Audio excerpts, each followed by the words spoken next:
Hi, I hope you're having a good day. I've had several people ask me why there were so many psychics and mediums that predicted that Kamala Harris would win the election, and some, really by a pretty wide margin. And we all know that that's not what happened, that she did not win. Uh, Back in 2020, I put out a January, beginning of the year forecast. And one of the things I forecasted and predicted was that there would be a virus that would be devastating and would be, kind of a global an issue, it would be a new virus. So therefore, it would be something that was certainly a big issue.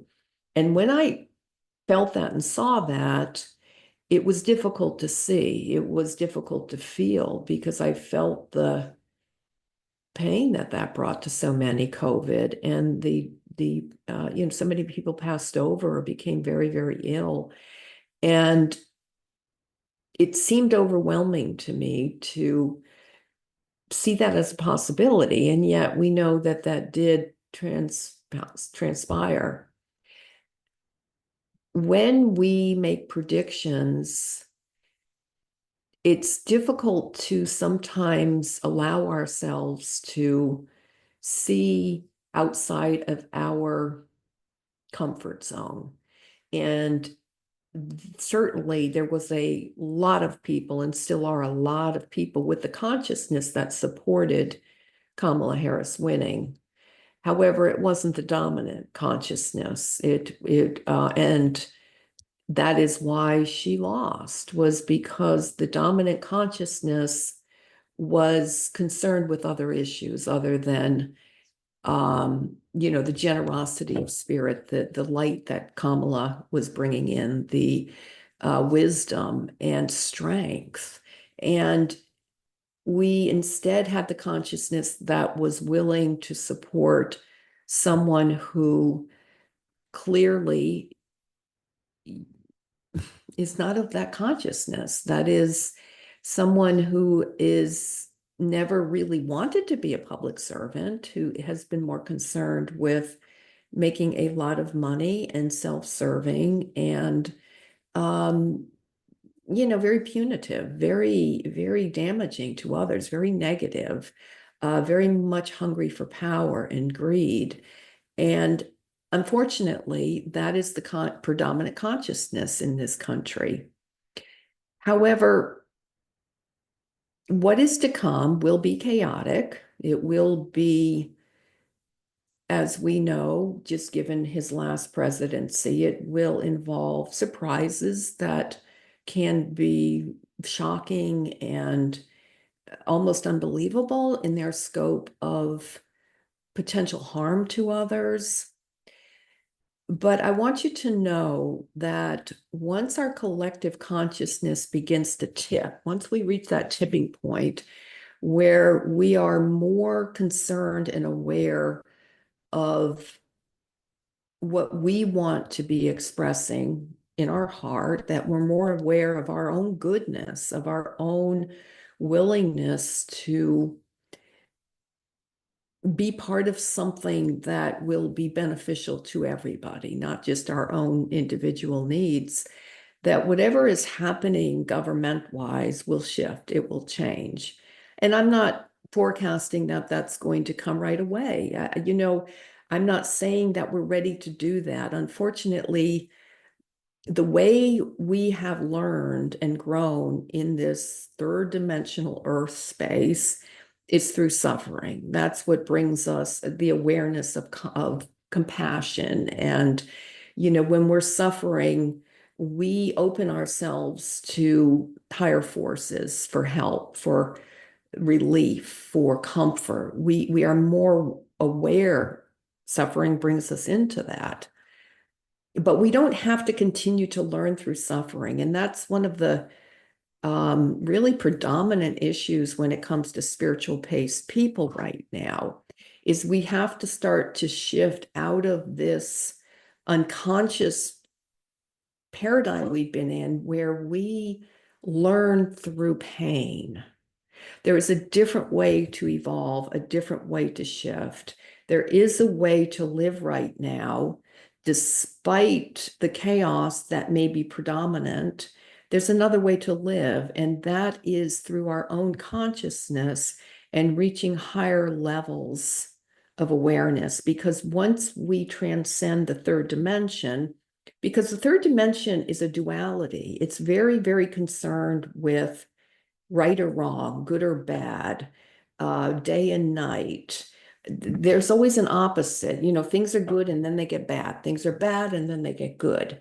And we're always going between these two back and forth extremes. Sometimes we're in the middle with it, but we shift around with that. But we're not tied to that as much as it may seem, because it is predominant.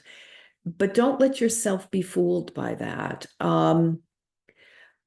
When my publisher told me that my next book would be coming out November 8th, which is today, a few days after the election, I was disappointed. I thought that it was bad timing to try to launch a book.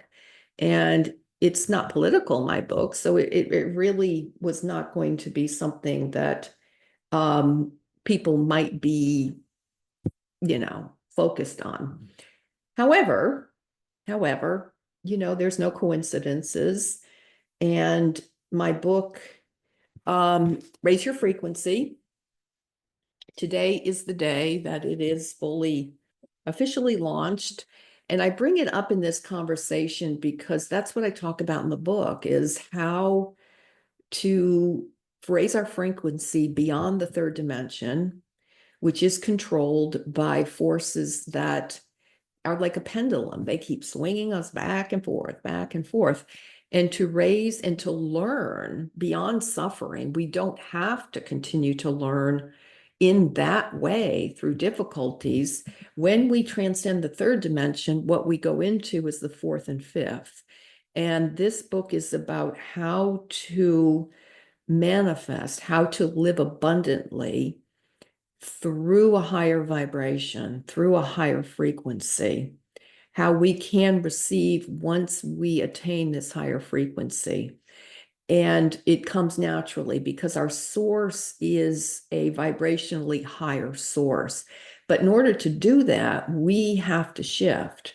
We have to do more than just say, I see and I'm manifesting. We have to actually shift our consciousness. And that's what I talk about in the book, is how to do that, how to clear ourselves out, how to rise vibrationally in order to live in a way that's not controlled and determined by that third dimension and what's happening on a worldly basis. And I hope that you will take a look at it. I feel like it'll be helpful. It was written, by the way, for intuitives, empaths, and highly sensitive people, or just plain old sensitive people, because when we shift and raise our frequency level, people that are energy sensitive, a lot of times what we do is we soak in that negative energy all around us, which is why it's so hard now. But we don't have to. We can choose the energy that we absorb. And that's why I wrote this book. It's different than other books out there about how to manifest, or because I really, it's all energy. What we're experiencing now in the physical world is just a low vibration of energy. And we can raise to a higher vibration of energy. And because we're energy sensitive, that's the avenue through which we can most easily ascend into that. And so I wrote it us, for us sensitive, intuitive, empathic people, as an avenue that is familiar to us, and that we don't have to soak that all in what's going on in the world. And once we raise that vibration, that consciousness level, then it's natural. We're living in a different reality. Obviously, we're still here in a third dimension, but it's not controlling and determining what our experience is. So I hope you give it a look. And thank you. It's all going to be okay. We know that though, right? We all know that.